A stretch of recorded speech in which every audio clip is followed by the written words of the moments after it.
Teacher ने 3 student को punishment दिया होता है। उन्होंने बाल्टी पकड़कर रखा होता है जिसके अंदर पानी होता है। टीचर कहते हैं एक भी बूंद गिरा तो तुम्हारी खैर नहीं, हर बार एक्स्ट्रा क्लासेस बंक करते हो, शर्म नहीं आती। तभी एक लड़का कहता है नहीं, क्योंकि वो कंपलसरी नहीं होता है ना। यहाँ पर हमें उस लड़के का नाम पता चलता है जो कि है पार्क सेरोई। टीचर कहते हैं तुम्हारे लिए कंपलसरी है, नहीं तो एग्जाम में अंडे लेकर आओगे। तुम सब लोग बस अपनी पढ़ाई पर ध्यान दो, हमारी क्लास का रैंक सबसे नीचे है, पता है कि नहीं? क्या इन नमूनों से डिस्टर्ब हो रहे हो? तुम लोगों को इन सब से कुछ सीखना चाहिए। तुम्हें पता है कि ये लोग आगे जाकर क्या करेंगे? मच्छर बनकर अपने माँ बाप के खून चूसेंगे और दीमक की तरह सारे पैसे चट कर जाएंगे। ये लड़का अक्सर कहता है कि इसके दिमाग में कभी कभार सीटी सुनाई देती है। तभी सेरोई पानी को अपने ऊपर डाल लेता है, जो देखकर टीचर गुस्सा हो जाते हैं और कहते हैं तूने ये जानबूझकर किया ना, बदतमीज कहीं के, पूरा क्लास गीला कर दिया। सेरोई कहता है माफ करिए सर, गलती से हो गया, क्या मैं फिर से पानी भर कर लाऊं? सभी स्टूडेंट्स हंसने लगते हैं। टीचर का सबके सामने पोपट हो गया, इसीलिए टीचर उस पर काफी ज्यादा गुस्सा करने लगते हैं। सेरोई को हर दिन क्लास में सजा मिलती थी, पर फिर भी स्कूल के बाद वो एक्स्ट्रा क्लासेस अटेंड नहीं करता था। थोड़ा पागल सा लगता था, लेकिन स्टूडेंट अच्छा था।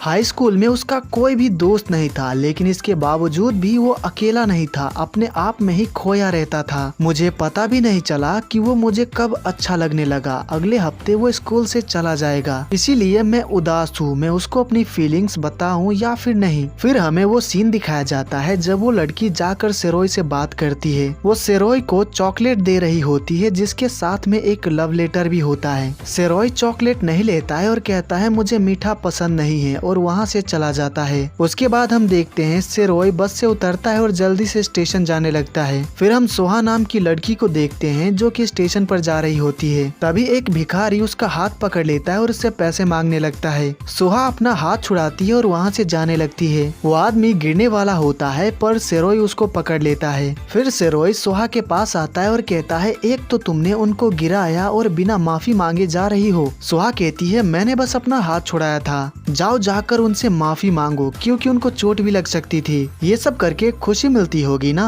अच्छा इंसान बनने का नाटक करके अच्छा लगता होगा ना। सोहा माफी नहीं मांगती है और वहाँ से चली जाती है। उसके बाद हम देखते हैं सेरोई पुलिस यूनिवर्सिटी में फिजिकल टेस्ट दे रहा होता है। स्ट्रेंथ ट्रेनिंग में सेरोई को फुल मार्क्स मिले थे, पर आज उसके पैर में चोट लगी होती है, जिसकी वजह से वो तेजी से दौड़ नहीं पा रहा होता है। पर जैसे तैसे करके वो आज का भी फिजिकल टेस्ट पूरा कर ही लेता है, जो देखकर टेस्ट लेने वाले लोग भी काफी इम्प्रेस होते हैं। उसके बाद हम सेरोई के डैड को देखते हैं। वहाँ पर एक लेडी आती है और कहती है मिस्टर पार्क आपका ट्रांसफर हेडक्वार्टर्स में हो गया है। तो मिस्टर पार्क कहते हैं मिस कैंग आप यहाँ पर क्या कर रही हैं? आज आपका बड़े दिनों बाद आना हुआ। आप कहना बंद कीजिए, अगर एक और बार आप कहा तो मैं बुरा मान जाऊंगी। मैंने सुना है कि आप पैजन सिटी शिफ्ट हो रहे हैं, शिफ्टिंग हो गई क्या? अभी नहीं, इस हफ्ते शिफ्ट करेंगे। सेरोई कहाँ पर है, दिख नहीं रहा है। तो मिस्टर पार्क कहते हैं कि मैंने उसका ट्रांसफर गोइंगनम हाई स्कूल में करवा दिया है। अरे उसी स्कूल में तो चेयरमैन का बेटा भी जाता है। वैसे सेरोई किस क्लास में है? तो मिस्टर पार्क बताते हैं कि वो अब सीनियर क्लास में है। फिर तो दोनों एक ही एज के हैं, पता ही नहीं चला कि सेरोई कब बड़ा हो गया। आज उसका फिजिकल टेस्ट है नेशनल पुलिस यूनिवर्सिटी में, उसका तो पता नहीं, पर मैं काफी ज्यादा नर्वस हूँ। क्या आप उस अनाथ आश्रम को जानते हैं जिसको कंपनी स्पॉन्सर करती है? हिनाली अनाथ आश्रम, वही ना,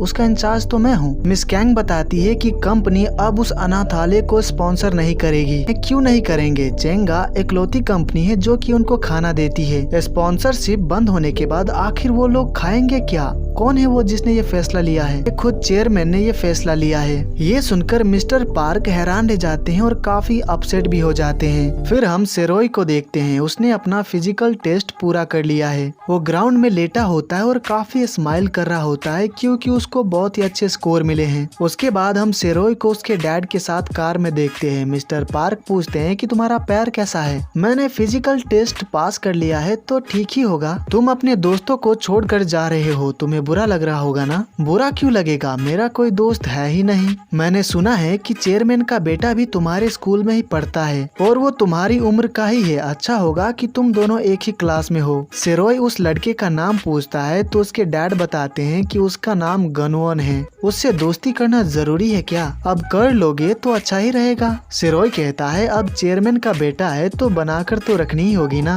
तो उसके डैड हंसने लगते हैं और कहते हैं अच्छा मजाक कर लेते हो, वैसे तुम्हें इन सबसे फर्क ही कहाँ पड़ता है। इस बार अपने क्लास के स्टूडेंट से बात करना, क्योंकि तुम्हारे टीचर्स की शिकायत रहती है कि तुम किसी से बात नहीं करते हो। हाँ, वो कहते रहते हैं कि मैं किसी से घुलता मिलता नहीं हूँ। तो उसके डैड कहते हैं सही कहा, समाज में रहने के लिए ये सब जरूरी है, वरना आगे चलकर तुम्हारे लिए ही मुश्किलें बढ़ जाएंगी। पर आपने तो कहा था कि कुछ भी हो जाए अपने सिद्धांतों से मत हटना, तो अब आपको क्या हो गया? तो उसके डैड कहते हैं मुझे नहीं पता क्या होगा तुम्हारा। फिर वो लोग अनाथ आश्रम पहुंचते हैं। उसके डैड वहां पर काफी सारे स्नैक्स और खाना लेकर आए होते हैं। मुझे समझ नहीं आ रहा है कि आप मुझे अनाथ आश्रम क्यों लेकर आए हैं। हम शिफ्ट होने वाले हैं और हमारी पैकिंग अभी बाकी है। तभी वहाँ पर सोहा आती है और उसको देखकर सेरोय हैरान रह जाता है। सेरोय को भी यहाँ पर देखकर सोहा हैरान रह जाती है और कहती है तुम यहाँ कैसे? फिर वो मिस्टर पार्क से पूछती है कि क्या ये आपका बेटा है? तो सेरोय के डैड सोहा को उसके बारे में बताने लगते हैं। तो सेरोय कपड़े टांगने चला जाता है। जब सेरोय कपड़े टांग रहा होता है तो अपने डैड और सोहा को बात करते हुए देखता है। सेरोय के डैड कहते हैं मुझे माफ कर देना, मुझे बताया था डायरेक्टर ने इस बारे में, लेकिन इसमें आपकी कोई गलती नहीं है। एम्प्लॉय को तो बॉस की सुननी ही पड़ती है। वैसे अब मैं पास में ही रहने आने वाला हूँ तो कभी कभार मैं तुम्हारे लिए भी खाना बना दिया करूँगा। ये सच कह रहे हैं ना? फिर ठीक है। स्पॉन्सरशिप के जाने से ज्यादा मुझे आपके जाने का दुख हो रहा था। मुझे काफी खुशी है कि तुम सबके बारे में इतना ज्यादा सोचती हो।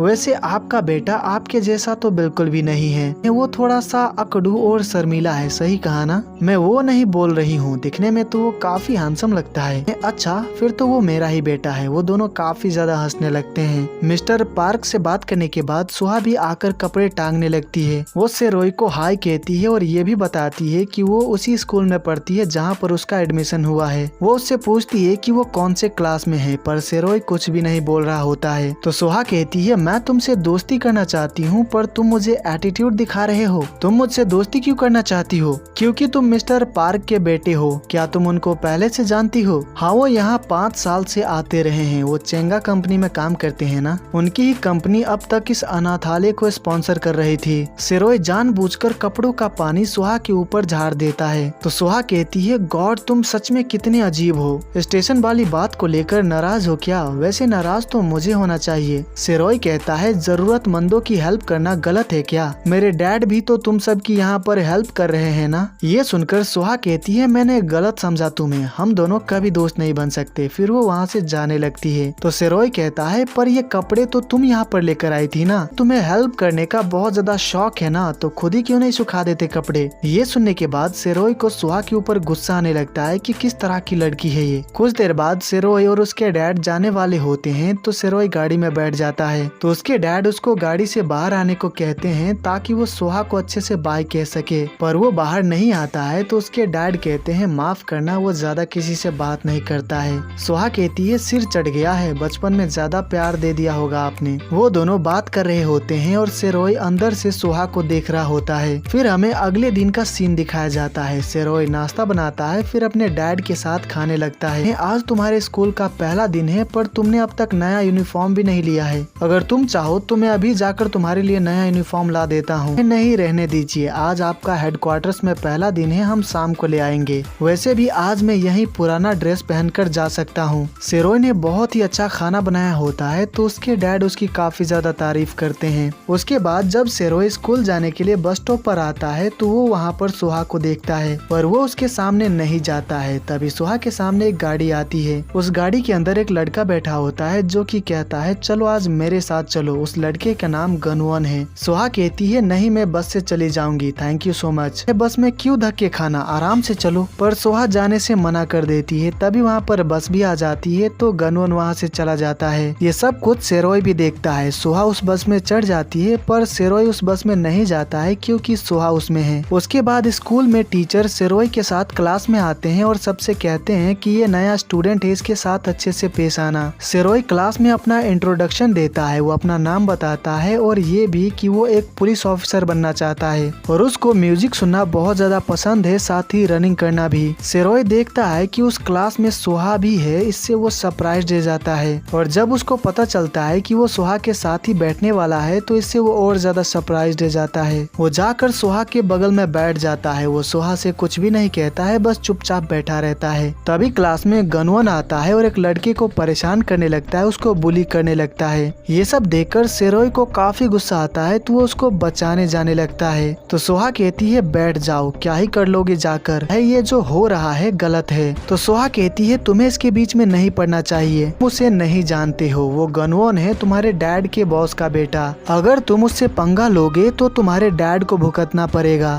तो तुम्हें इस बात का डर है। फिर वो जाकर गनवन का हाथ पकड़ लेता है और कहता है बस बहुत हुआ। अमीर होने का मतलब ये नहीं है कि तुम्हें यहाँ पर कुछ भी करने का लाइसेंस मिल गया है। सेरोय के ऐसा करने से पूरा क्लास शॉक में होता है, पर गनवन उस लड़के को परेशान करना बंद नहीं करता है। तो सेरोय कहता है अब बस करो, कुछ ज्यादा हो रहा है। तो गनवन कहता है अब तू इतना टशन दिखा रहा है तो लड़ना तो आता ही होगा। तभी क्लास में टीचर आ जाते हैं तो गनवन कहता है अभी तो टीचर आ गए हैं, हम बाकी का हिसाब बाद में करेंगे। सर आप इसके बारे में कुछ नहीं करेंगे? पर टीचर भी उससे डरते हैं क्योंकि वो अपना नौकरी खोना नहीं चाहते हैं। टीचर गनवन को कुछ भी नहीं कहते हैं और उन दोनों को बैठ जाने के लिए कहते हैं, जो देखकर सेरोय हैरान रह जाता है। गनवन कहता है क्या तुझे स्कूल का रूल नहीं पता है? स्कूल का रूल ये है कि मैं गनवन स्कूल का बाप हूँ। ये सुनकर सेरोय को बहुत ज्यादा गुस्सा आ जाता है तो वो एक जोर का पंच उसको मारता है। गनवन नीचे गिर जाता है और दर्द के मारे चिल्लाने लगता है। ये देखकर क्लास के सभी लोग शॉक्ड रह जाते हैं कि इसने ये क्या कर दिया। सेरोय कहता है कब से समझा रहा था मैं तुझे, तेरे भेजे में बात ही नहीं जाती है क्या? उसके बाद हम देखते हैं सेरोय को टीचर मार रहे होते हैं। टीचर कहते हैं स्कूल के पहले ही दिन पर ऐसी हरकत, अपने क्लासमेट को मारा, वो भी अपने टीचर के सामने, क्या तुम कोई गली के गुंडे हो क्या? टीचर सेरोय को डंडे से काफी ज्यादा मार रहे होते हैं तो डंडा भी टूट जाता है। तभी वहाँ पर गनवन के डैड आते हैं, यानी कि मिस्टर जैंग, साथ ही वहाँ पर सेरोय के डैड भी आते हैं। मिस्टर जैंग कहते हैं जो हुआ बहुत बुरा हुआ। सेरोय के डैड उसको खड़े हो जाने के लिए कहते हैं। मिस्टर जैंग कहते हैं मिस्टर पार्क, मैंने सुना है कि ये आपका बेटा है? जी सर, ये मेरा ही बेटा है। ये सुनकर गनवन कहता है क्या ये तुम्हारा बेटा है? मेरे डैड के नौकर के बेटे ने मुझे मारा। मैं बड़ों के सामने तमीज से पेश आओ, अपने बेटे की बदतमीजी के लिए माफी चाहता हूँ। सेरोय नाम है न तुम्हारा?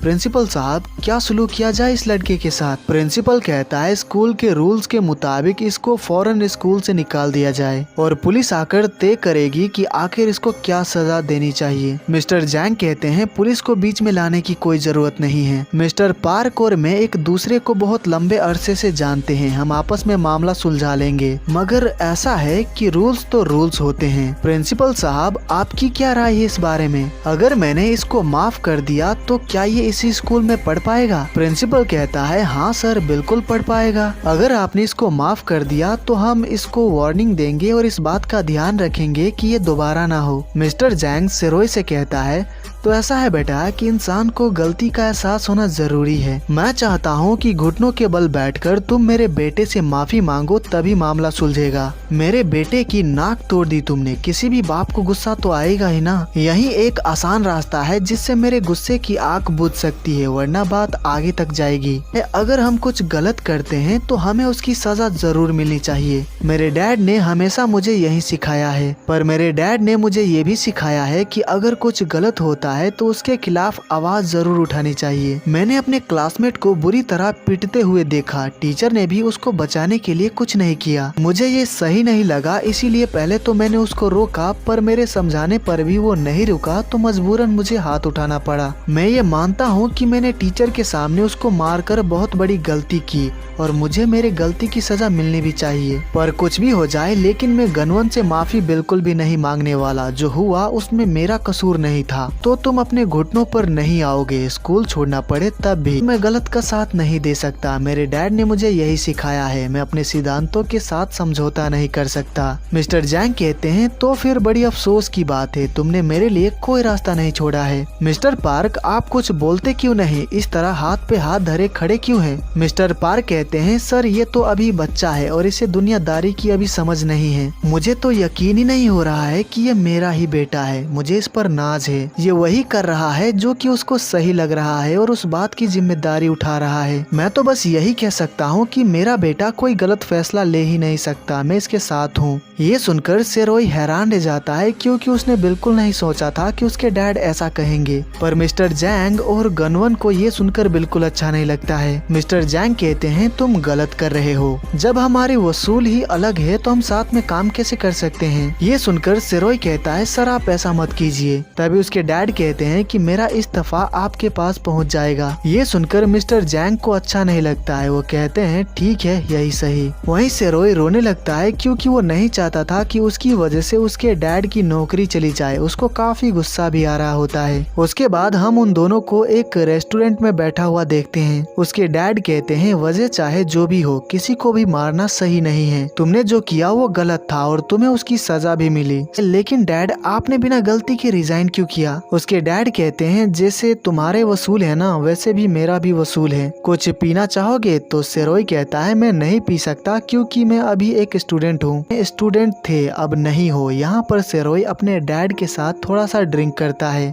माना कि मैं अब स्टूडेंट नहीं हूँ पर मैं 18 साल का भी नहीं हूँ तो आपने मुझे क्यों पिलाया। तो उसके डैड कहते हैं बेटे की पहली ड्रिंक अपने बाप के साथ ही होनी चाहिए इसीलिए पिलाई। सेरोई यहाँ पर रोने लगता है और कहता है आई एम सॉरी डैड ये सब मेरी वजह से हुआ। तो उसके डैड कहते हैं वक्त के साथ सब कुछ बदल जाएगा। डिप्लोमा की वजह तुम जेईडी कर सकते हो और मेरे पास इतने पैसे तो है ही कि मैं छोटा मोटा रेस्टोरेंट खोल सकूं, लेकिन ये अभी जरूरी नहीं है। मैंने तुम्हें हमेशा वसूलों पर चलना सिखाया है पर मैं खुद उन पर नहीं चल सका। एक डर था मेरे अंदर इसीलिए मैं चाहता था कि तुम निडर बनो और आज मैंने जो देखा उससे मैं सच में बहुत ज्यादा खुश हूँ। मुझे तुम पर बहुत ज्यादा फक्र महसूस हुआ था। तुम हमेशा ऐसे ही सिर उठाकर जीना। ये सब सुनकर सेरोई को बहुत अच्छा लगता है। वो काफी इमोशनल हो जाता है। उसके बाद हम सोहा को देखते हैं जो कि एक कन्वीनियंट स्टोर पर पार्ट टाइम जॉब करती है। तो सोहा से मिलने के लिए वहाँ पर मिस्टर पार्क आते हैं। तो सोहा उनसे पूछती है कि अब आप क्या करने वाले हैं क्योंकि मैंने सुना है कि आपको नौकरी से निकाल दिया गया है। मिस्टर पार्क कहते हैं निकाला तो नहीं, मैंने खुद ही छोड़ दी। सोहा देखो तुम मेरे बारे में टेंशन लेना छोड़ो और यूनिवर्सिटी जाने पर ध्यान दो। अनाथ आश्रम के डायरेक्टर कह रहे थे कि मेरे स्कूल की फीस आपने बढ़ी है। मिस्टर पार्क कहते हैं कितना बोलती हो, मुझे आराम से खाने दो। अब मुझे समझ आ गया कि आपका बेटा इतना ज्यादा अजीब बिहेव क्यों करता है। सच में बिल्कुल आप पर ही गया है। तुम्हारा मूड क्यों इतना ज्यादा खराब है, क्या कुछ हुआ है? हुआ है ना, आपकी इतनी अच्छी नौकरी जो चली गई। दोनों बाप बेटे बिल्कुल ही पागल हैं। देखो मैं चाहता हूँ कि आगे चलकर तुम्हें एक अच्छी जिंदगी मिले। मैंने तो एंट्रेंस एग्जाम भी नहीं दिया है, अगर मैं फेल हो गई तो। मिस्टर पार्क हंसने लगते हैं और कहते हैं तुम बहुत ही स्मार्ट लड़की हो, अच्छे लोगों के साथ हमेशा अच्छा ही होता है। तो आपके साथ ऐसा क्यों हुआ? अच्छा बनकर आपको मिला ही क्या? देखो तुम बस अपनी पढ़ाई पर ध्यान दो, जब तुम सक्सेसफुल बन जाओ तो दुगने पैसे लौटा देना। तो आप ऐसा समझ लीजिए कि आपसे मैंने पैसे उधार लिए हैं और 3 गुना लौटाऊंगी। मिस्टर पार्क कहते हैं ये डील अच्छी है, जब तुम्हारी नौकरी लग जाएगी तो तुम्हें मुझे कुछ अच्छा सा खिलाना होगा। वो दोनों यहाँ पर और भी काफी सारी बातें करते हैं। अगले दिन मिस्टर जैंग से मिलने मिस कैंग आती है और कहती है मुझे मिस्टर पार्क के बारे में पता चला, वो तुम्हारा मेंटोर था, सही कहा ना, और तुम दोनों काफी करीबी थे। जहाँ तक मुझे पता है शायद वो आपके भी बहुत करीब थे। मेरे लिए रिश्ते मेरे वसूलों से बढ़कर नहीं है। आप अच्छे से जानते हैं कि मिस्टर पार्क एक बहुत ही ईमानदार और काबिल एम्प्लॉय थे। मिस्टर जैंग कहते हैं नाफरमानी की है उसने, माना कि वो वफादार है,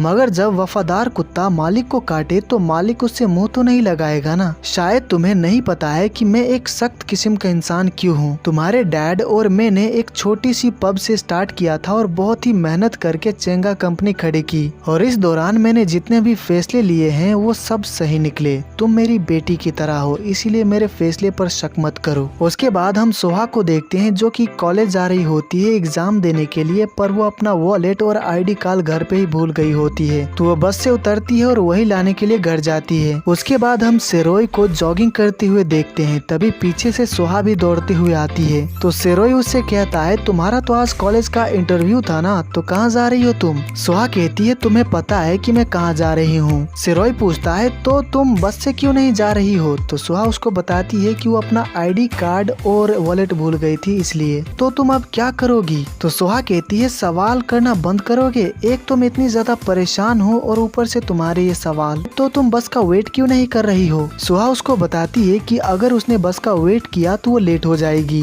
तो अगर वो दौड़ कर गई तो 20 मिनट में पहुंच जाएगी। सिरोही कहता है मुझे अपना बैग दो, बैग के साथ तुम तेजी से नहीं दौड़ पाओगी। सुहा कहती है मुझे तुम्हारी मदद नहीं चाहिए और दौड़ कर कॉलेज जाने लगती है। सिरोही उसका पीछा नहीं छोड़ता है, वो भी उसके साथ दौड़ कर जा रहा होता है। सुहा दौड़ते दौड़ते काफी थक जाती है तो सिरोही उससे कहता है बैग मुझे दे दो, हम जल्दी पहुंचने वाले हैं, हार मत मानो। सुहा पूछती है तुम मेरी मदद क्यों करना चाहती हो, तुम मुझे हिट करते हो ना। सिरोही कहता है नहीं तो ऐसा कुछ भी नहीं है। फिर कुछ देर में वो दोनों दौड़ते दौड़ते कॉलेज तक पहुंच जाते हैं। सिरोही सुहा को इंटरव्यू के लिए ऑल द बेस्ट कहता है, तुम अपना ऑल द बेस्ट अपने पास ही रखो, और वहाँ से चली जाती है। सिरोही हंसने लगता है और कहता है ये लड़की भी ना। सुहा इंटरव्यू देकर जब बाहर आती है तो बाहर सिरोही खड़ा होता है, तुम अब तक यहाँ क्या कर रहे हो, क्या तुम मेरा वेट कर रहे थे। सिरोही पूछता है कि उसका इंटरव्यू कैसा गया, तो सुहा बताती है कि बहुत अच्छा गया। फिर सुहा पूछती है कि तुम यहाँ पर वेट क्यों कर रहे थे।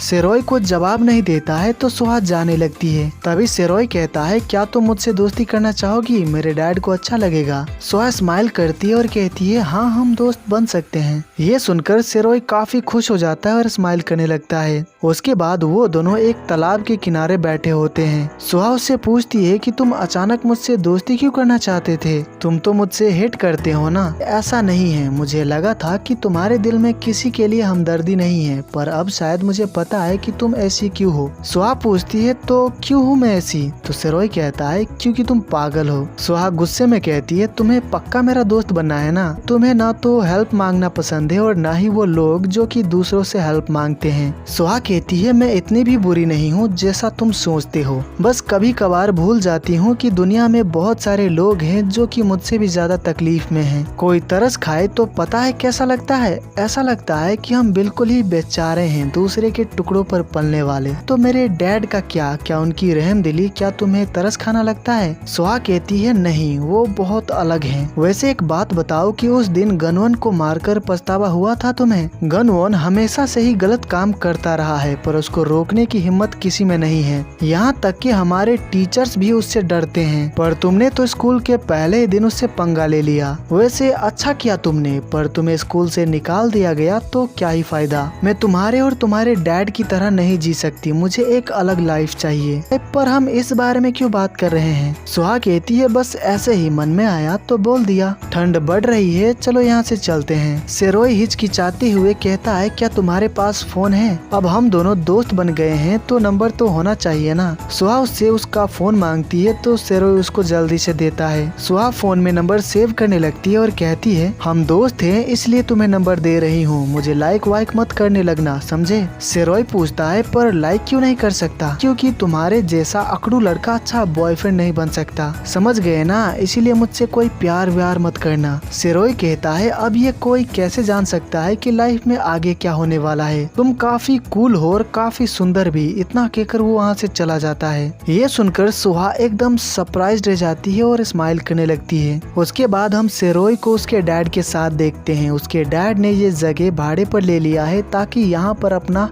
पब खोल सके। सिरोही पूछता है कि आप पब का नाम क्या रखने वाले हैं। अब तक कुछ सोचा नहीं है, पब को खुलने में अभी कुछ दिन बचे हैं, तो अगर तुम्हारे दिमाग में कोई अच्छा सा नाम आए तो मुझे बता देना। सिरोही हमसे कहता है मुझे स्कूल से निकाल दिया गया और मेरे डैड को नौकरी से, पर हमें कुछ खास फर्क नहीं पड़ा, मेरी जिंदगी में कुछ भी नहीं बदला। लड़ते झगड़ते हंसते हुए हम अपनी जिंदगी जी रहे थे, पैसे ज्यादा नहीं थे पर जिंदगी जैसी थी अच्छी थी। उसके बाद हम देखते हैं कि सिरोही के डैड पब के लिए सामान खरीदकर स्कूटर से घर जा रहे होते हैं कि तभी पीछे से एक गाड़ी आकर उनको ठोक देती है। वो बुरी तरह से जख्मी हो जाते हैं। वो कह रहे होते हैं कि मुझे सिरोही के लिए जीना होगा, पर उनको बहुत ज्यादा चोट लगी होती है जिसकी वजह से उनकी मौत हो जाती है। उसके बाद हम सिरोही को उसके डैड के फ्यूनरल पर देखते हैं। वो बहुत ज्यादा सैड होता है, वो सदमे में होता है। सुहा उसके पास खाना लेकर आती है और कहती है तुमने कब से कुछ नहीं खाया है, कुछ खा लो नहीं तो बेहोश हो जाओगे। अजीब बात है, मुझे अपनी वो सारी जिद याद आ रही है जिनको डैड पूरा करते थे। मैंने कितना ज्यादा परेशान किया उनको, कितना बुरा बेटा हूँ मैं। तभी वहाँ पर एक डिटेक्टिव आते हैं जो कि उसके डैड के केस का इंचार्ज हैं। डिटेक्टिव कहते हैं सस्पेक्ट ने आज सुबह ही अपने आप को सरेंडर किया है। सस्पेक्ट चाहता है कि दोनों पार्टी में समझौता हो जाए। सेरोय कहता है इसका मतलब वो लोग मेरे डैड की मौत का कीमत लगाना चाहते हैं। वो आदमी पैसे देकर मेरे डैड की मौत खरीदना चाहता है मुझसे। तभी सेरोय को चक्कर आने लगते हैं तो सोहा डिटेक्टिव से कहती है इसने 2 दिन से कुछ भी नहीं खाया है और ना ही सो पाया है, इसीलिए क्या आप बाद में आ सकते हैं, अभी ये ठीक नहीं है। डिटेक्टिव कहता है जो कुछ भी हुआ उसका हमें अफसोस है, ये ठीक हो जाए तो हमें फोन कर देना, और वहाँ से चला जाता है। जब सोहा डिटेक्टिव के दिए हुए पेपर को उठा रही होती है तो उस कार का फोटो देखती है जिससे सेरोय के डैड का एक्सीडेंट हुआ है। उस कार को देखकर उसको याद आ जाता है कि ये कार तो गनवन की है। यही बात सोहा सेरोय को बताती है। वो दोनों ही समझ जाते हैं कि एक्सीडेंट गनवन ने किया है पर उसकी जगह किसी और ने सरेंडर किया है। फिर सेरोय बहुत ही गुस्से में गनवन के पास जाने लगता है। सोहा उसको रोकने की कोशिश करती है पर वो नहीं रुकता है। सेरोय गनवन को ढूंढने स्कूल आता है तो उसको पता चलता है कि वो हॉस्पिटल में है। फिर वो हॉस्पिटल आता है तो उसको देखकर गनवन बहुत ज्यादा डर जाता है। सेरोय कहता है इतना डर क्यों रहे हो, तुम्हारा डर देखकर मुझे अब यकीन हो गया। सेरोय उसको मारने लगता है और कह रहा होता है कि वो तुम ही थे ना, तुमने वहाँ पर एम्बुलेंस क्यों नहीं बुलाया, गलती तुम्हारी है और सजा कोई और भुगते। मेरे डैड को क्यों मारा तुमने उनको। गनवन कहता है प्लीज मुझे माफ कर दो, मुझे मत मारो। तो सेरोय कहता है अब बहुत देर हो चुकी है, जिससे तुम्हें माफी मांगनी चाहिए थी वो ऑलरेडी मर चुके हैं। अब वो तो यहाँ पर नहीं आ सकते तो उनसे माफी मांगने के लिए तुझे ही उनके पास जाना होगा, इसीलिए तुझे मरना होगा। वो उसको बहुत ज्यादा मारने लगता है। सेरोय बहुत ज्यादा गुस्से में होता है। वो एक पत्थर उठाता है और उसको मारने जाता है कि तभी वहाँ पर सोहा डिटेक्टिव के साथ पहुँच जाती है। डिटेक्टिव हवा में गन फायर करते हैं और सेरोय को रुकने के लिए कहते हैं, साथ ही पत्थर फेंकने के लिए भी। सेरोय कहता है इसने मेरे डैड को मार डाला। डिटेक्टिव कहता है ठीक है मैं तुम्हारी बात समझ गया, मैं इसके तह तक जाऊंगा इसीलिए पत्थर फेंक दो। सेरोय पत्थर नहीं फेंक रहा होता है तो सोहा कहती है तुम्हें हो क्या गया है, क्या तुम भी उसकी तरह एक मर्डरर बनना चाहते हो। तुम्हारी दोस्त बिल्कुल सही कह रही है, उससे मारने से कोई फायदा नहीं होगा, मैं तुम्हारा दर्द समझता हूँ। सेरोय कहता है मेरा दर्द समझते हो, क्या समझोगे तुम। डिटेक्टिव कहता है पत्थर नीचे फेंक दो नहीं तो मुझे तुम्हें शूट करना पड़ेगा। पर फिर भी वो पत्थर नहीं फेंक रहा होता है तो डिटेक्टिव उसको शूट करने ही वाला होता है कि सामने सोहा आ जाती है। सोहा सेरोय से कहती है तुम्हें हो क्या गया है, तुम ऐसा क्यों कर रहे हो, पत्थर नीचे फेंक दो। सेरोय रोने लगता है और कहता है मुझे कोई नहीं समझता, मैंने अपने डैड को खो दिया है। मैं तुम्हारा दर्द तो नहीं समझ सकती पर मैं इतना जरूर कह सकती हूँ कि तुम्हारे डैड कभी नहीं चाहते कि तुम ऐसा कुछ करो। वो ऐसा कभी नहीं चाहते कि तुम उनकी मौत का बदला लेकर अपनी जिंदगी बर्बाद कर लो। तुम्हें अच्छे से पता है कि उनको तुम पर कितना ज्यादा नाज था। सेरोय उस दिन को याद करता है जब उसके डैड ने उससे कहा था कि उसको सेरोय के ऊपर बहुत ज्यादा नाज है। फिर सेरोय पत्थर फेंक देता है और बहुत ज्यादा रोने लगता है। फिर कुछ देर में डिटेक्टिव सेरोय को लेकर स्टेशन चले जाते हैं। अगले दिन स्कूल में यही बात फैल जाती है कि गनवन ने सेरोय के डैड को गाड़ी से उड़ा दिया और उनकी मौत हो गई। पर वो पैसे वाला है तो उसका इल्जाम उसके नौकर ने ले लिया और सरेंडर कर दिया। उसके बाप के पास बहुत ज्यादा पैसा है तो उन्होंने बात को दबा दिया। ये सब सुनकर उस लड़के को काफी ज्यादा बुरा लगता है जिसको सेरोय ने गनवन से बचाया था। उसके बाद हम सेरोय को डिटेंशन सेंटर में देखते हैं। वहाँ पर उससे मिलने के लिए मिस्टर जैंग आते हैं। मिस्टर जैंग कहते हैं तुम्हारे डैड की मौत का मुझे अफसोस है पर उसका गुस्सा तुम मेरे बेटे पर तो नहीं उतार सकते ना। सेरोय पूछता है यहाँ पर क्यों आए हैं। तो मिस्टर जैंग कहते हैं मैं तुम्हारे डैड को 20 साल से जानता था, इसीलिए तुम्हें जेल में देखकर बहुत तकलीफ हो रही है मुझे। गलती तुम्हारी है, तुमने मेरे बेटे को मारा और अपनी गलती को सुधारने के बजाय तुमने उससे भी बड़ी गलती की, इसीलिए तुम्हें सुधारना चाहता हूँ। सेरोय कहता है साफ साफ क्यों नहीं कहते कि यहाँ पर क्यों आए हैं। मिस्टर जैंग कहते हैं पिछली बार की तरह एक और मौका देना चाहता हूँ, तो घमंड छोड़ और घुटने के बल बैठकर मेरे बेटे से माफी मांग ले। ये सुनकर सेरोय बहुत ज्यादा गुस्सा हो जाता है। वो कहता है माफी मैं नहीं मांगूंगा, आपका बेटा मांगेगा। मिस्टर जैंग हंसने लगता है और कहता है ख्वाब अच्छा है, तेरे बाप ने तुझे दुनियादारी नहीं सिखाई, तो मैं तुझे मुफ्त में एक सलाह देना चाहता हूँ। मेरे वसूल, मेरे आदर्श, ये खोखले चीज बाजार में कौड़ियों के भाव बिकते हैं, कुछ हासिल नहीं होता इनसे, कुत्ते से भी बदतर हालत कर देते हैं ये, तो जेल में मक्खियां मारने के बजाय इसके बारे में सोचना। इतना कहकर मिस्टर जैंग चला जाता है। मिस्टर जैंग का असिस्टेंट उससे कहता कहता है सुप्रीडेंट ने उस डिटेक्टिव को संभाल लिया है जिसके पास सीसीटीवी फुटेज था।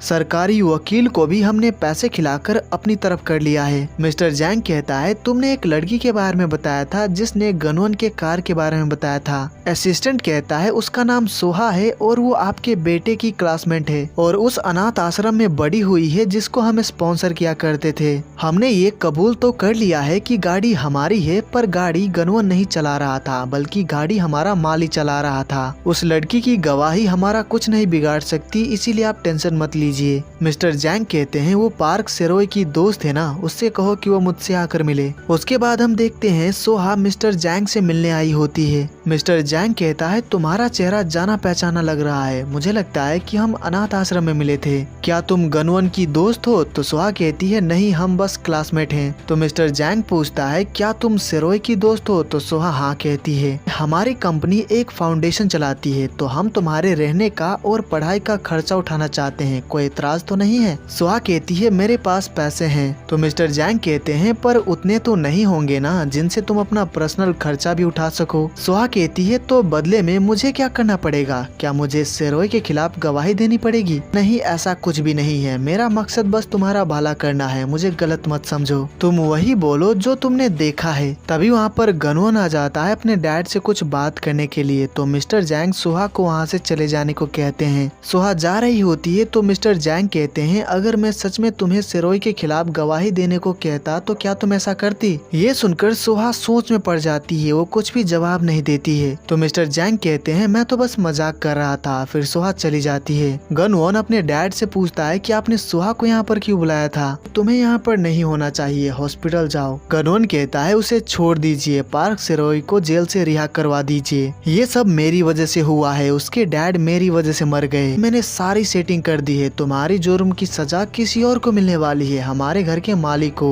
तुम मेरे इस एम्पायर के वारिस हो। मैं ये जगह अपने नाजायज बेटे को नहीं देना चाहता, पर अगर मैं चाहूँ तो उसे दे भी सकता हूँ। मेरा वारिस जेल नहीं जा सकता, इससे कंपनी का नाम खराब होगा। अगर ऐसा दोबारा हुआ तो मैं तुम्हारी जगह उसको दे दूंगा। सेरोय की आजादी के लिए तुम्हें जेल जाना पड़ेगा, जाओगे जेल सारी उम्र के लिए। अब गनवन जेल नहीं जाना चाहता है तो वो कहता है आई एम सॉरी डैड। ये हुई ना बात, कभी कभी दिल से नहीं बल्कि दिमाग से सोचना चाहिए। उसके बाद मिस्टर जैंग गनवन को लेकर अपने फार्म पर आते हैं। वो कहते हैं हमारे एम्प्लॉय जो कि पैसों के लिए हमारे नीचे काम करते हैं उनकी औकात कुत्ते जितनी ही है। मिस्टर जैंग पिंजरे में से एक मुर्गे को निकालते हैं तो गनवन पूछता है आप ये क्या कर रहे हैं? तो मिस्टर जैंग कहते हैं गर्दन तोड़ने से मड़ोड़ने तक बिजनेस चलाने के लिए तुम्हें हर पैतरे सीखना होगा। मिस्टर जैंग गनवन को उस मुर्गे की गर्दन तोड़ने के लिए कहते हैं तो गनवन कहता है डैड मुझसे नहीं होगा। तो मिस्टर जैंग कहते हैं नहीं होगा तो इतना बड़ा एम्पायर कैसे संभालोगे? मिस्टर जैंग उस पे काफी ज्यादा गुस्सा करने लगते हैं तो गनवन मुर्गे को पकड़ लेता है।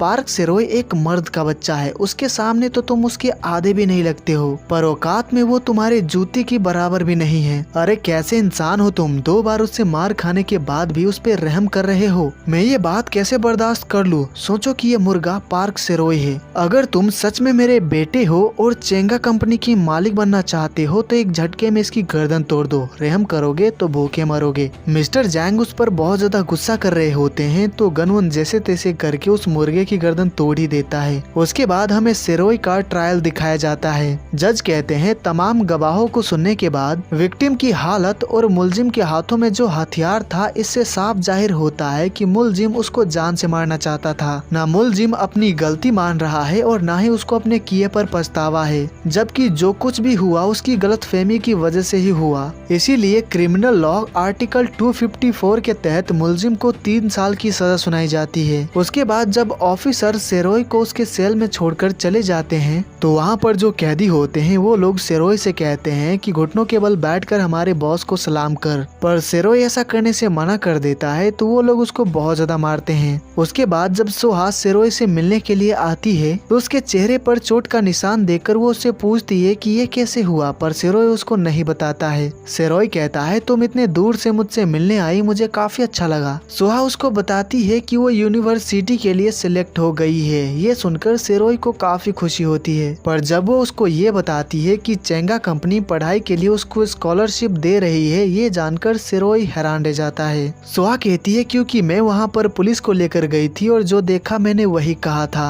आई एम सॉरी सिरोय, मैं काफी ज्यादा डर गई थी, मैं तुम्हारी तरह स्ट्रॉन्ग नहीं हूँ ना। सिरोय कहता है कोई नहीं, ये तो सच ही है कि मैंने गनवन को मारा था और तुमने पुलिस को अपने साथ लाकर बहुत अच्छा किया। थैंक्स तो मुझे कहना चाहिए, अगर तुमने मुझे नहीं रोका होता तो मैं तो यहीं पर होता, पर मर्डर के इल्जाम में। ये तुम्हारी लाइफ है सुहा, तुम खुद के फैसले ले सकती हो और गलत गवाही नहीं दी थी तुमने। सुहा पूछती है कि यहाँ से निकलने के बाद तुम क्या करोगे। सिरोय कहता है अब जेल से निकलकर पुलिस ऑफिसर तो बन नहीं सकता। पता है यहाँ पर एक लाइब्रेरी है, वहाँ पर बहुत सारी बुक्स है। यहाँ पर मेरे पास बहुत ज्यादा वक्त है तो सोचा उसका सही इस्तेमाल करूँ तो पढ़ता हूँ। चेयरमैन जैंग की ऑटोबायोग्राफी मिली मुझे, उसको पढ़कर मैं हैरान रह गया। उन्होंने छोटे से पब से शुरुआत की थी, मैं भी सोच रहा हूँ कि ऐसा ही कुछ करूँ। सुहा कहती है तुम रेस्टोरेंट खोलना चाहते हो या फिर कहीं तुम बदला लेने का तो नहीं सोच रहे हो। सिरोय कहता है ऐसा नहीं है, मैंने काफी सोचा कि मुझे बाहर आकर क्या करना चाहिए। किसी ने मुझसे कहा था कि मैं खाना बहुत अच्छा बनाता हूँ, तो मैंने सोचा कि मैं क्यों ना एक बार ट्राई करके देखूं। तभी मिलने का टाइम खत्म हो जाता है तो सिरोय जाने लगता है। सुहा कहती है सिरोय उस दिन तुमने मुझसे वो सब क्यों कहा था, मेरा नंबर क्यों मांगा था उस दिन तुमने। सिरोय कहता है आई एम सॉरी, तुमने लाइक करने से मना किया था पर मैं तुम्हें लाइक करता था। सुहा पूछती है क्या तुम अब भी मुझे लाइक करते हो। ये सुनकर सिरोय शर्माने लगता है, वो ब्लश करने लगता है। सुहा कहती है मुझे वो लड़के बिल्कुल पसंद नहीं जो गरीब होते हैं, तो क्या तुम मेरे लिए अमीर बनोगे। सिरोय कहता है फिर तो अभी से यही मेरा मकसद होगा। मेरे पास कोई मकसद नहीं था, मुझ में जान नहीं थी, लेकिन फिर भी उनकी बातों से मैं कितनी जल्दी गुस्से में आ गया। नफरत करके क्या फायदा, मैं अपने डैड को तो खो ही चुका हूँ। ये बात मेरे दिमाग में तो बिल्कुल आई ही नहीं थी।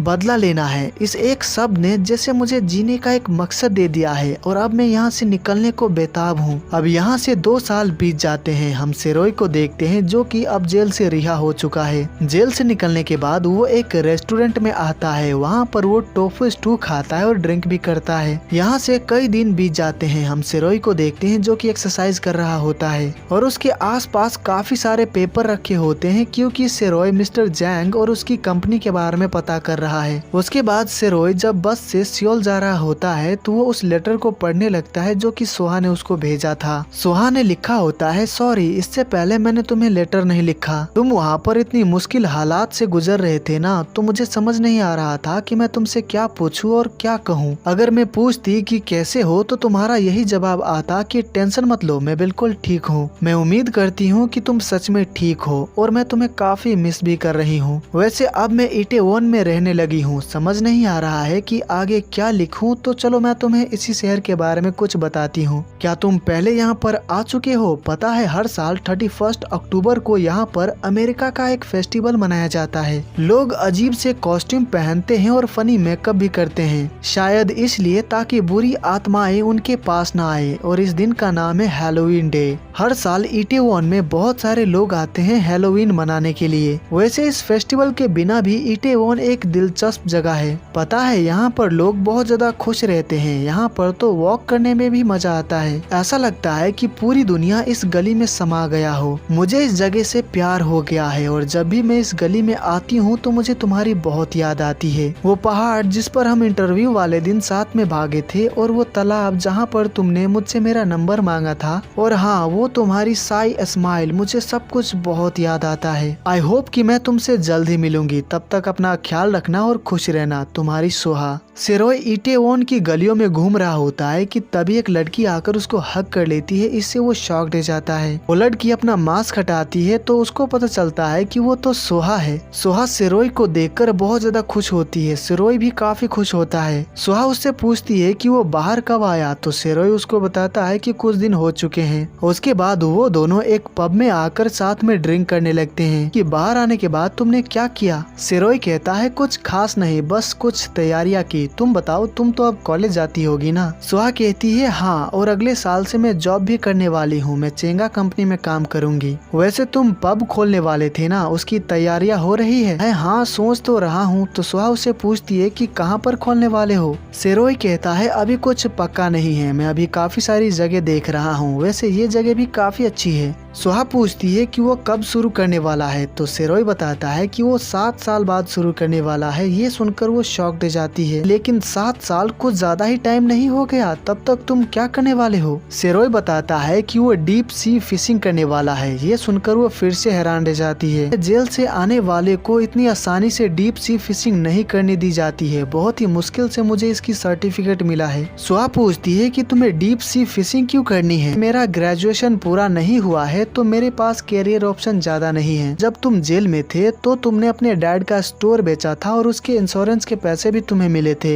वैसे वो काफी अच्छा अमाउंट था। हाँ, और उसके अलावा भी उन्होंने मेरी पढ़ाई के लिए काफी सारे पैसे जोड़ कर रखे थे। सुहा पूछती है तो फिर तुम डीप सी फिशिंग क्यों करना चाहते हो? तुम उन पैसों से भी तो रेस्टोरेंट खोल सकते हो। क्योंकि वो पैसे मेरे डैड के हैं, उन्हें सोच समझ कर खर्च करूंगा। सुहा पूछती है कि वो कब जाने वाला है। तो सिरोही बताता है कि वो अगले हफ्ते जाने वाला है। तो फिर तुम इटावान में कब तक हो? तो सिरोही बताता है कि कल सुबह वो चला जाएगा। तो ठीक है, आज पूरी रात हम दोनों बहुत ज्यादा एंजॉय करेंगे। उस खौफनाक रात के बाद मेरा दिल पहली बार आजाद हुआ था। दर्द के सैलाब से, तकलीफ देने वाली यादों से और बदले की भावनाओं से। मैं इटावान पहली बार आया था, अपना पहला हैलोवीन मना रहा था अपने पहले प्यार के साथ। मेरे लिए वो दिन परफेक्ट था क्योंकि उन यादों के साथ मुझे लंबे सफर पर जाना था। सुहा ने काफी ज्यादा ड्रिंक कर लिया होता है तो सिरोही उसको घर छोड़ने जा रहा होता है। सुहा कहती है मुझे पता है कि तुम चेंगा कंपनी से नफरत करते हो, मुझसे भी कर सकते हो। अब तुम कुछ भी बोल रही हो। तुमने लिखा था कि तुम हमेशा मुझे खुश देखना चाहती हो। डैड को खोने के बाद मुझे लगा था कि अब दुनिया में कोई नहीं है जो मेरी परवाह करे, लेकिन खत में लिखी तुम्हारी उस एक लाइन ने मुझे बहुत ज्यादा हौसला दिया। मैं तो तुमसे नफरत कर ही नहीं सकता। तुम्हें अपनी जिंदगी के फैसले लेने का पूरा हक है और तुम्हारे मुझ पे कई एहसान भी है। सिरोही सुहा को उसके घर के बाहर नीचे उतार देता है। सुहा उससे पूछती है कि वो वापस कब आएगा। तो सिरोही कहता है पता नहीं, क्या आज रात मेरे घर पर रुकना चाहोगे?